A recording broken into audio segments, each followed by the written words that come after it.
Here I am coming up 95 just before Quartzite, just before the I-10 overpass, making a left on Kuhn Street. This is the area where the big tent is, and the big tent would be, you can't see it here, it's way off to your left. The smaller tents on either side of the road are vendors that sell just about anything you can think of. You'll probably be able to find it here. So I'm going to show you this side of the street, and then I'm going to turn around and show you what's on the other side.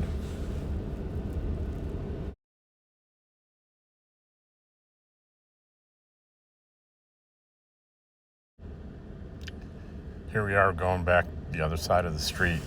On this side, one of the first places is, I forget what it's called, but I call it the kitchen tent. It's got all kinds of little convenient kitchen utensils that are really good for RVers and campers. And every time I go in, I end up buying a little something. It's not very expensive. The people in there are real kind and friendly.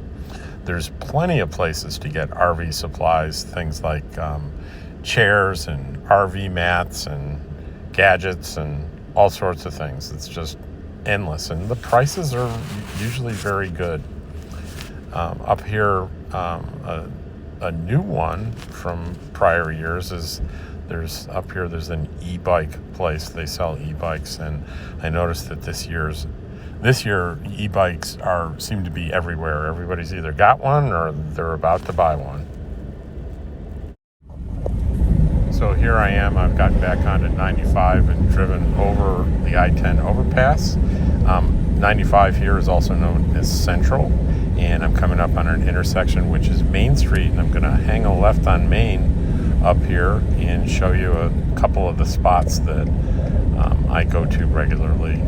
The first one is going to be Silly Al's Pizza, and there it is on the left. You wouldn't think you'd find a great pizza place in Quartzite, Arizona, but there you go.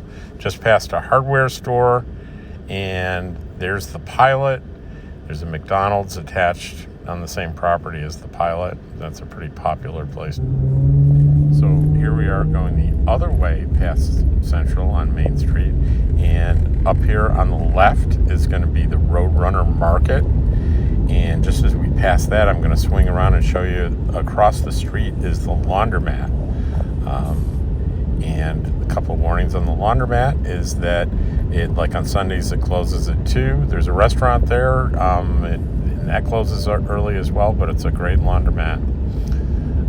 Up here on the left is going to be where I'm going to be going here is the Coyote Market. And so we got the Roadrunner Market and the Coyote Market, and my understanding is that's not a coincidence. There was a disagreement between an employer and employee, and one market split off to the other, and it ended up being the Coyote and the Roadrunner.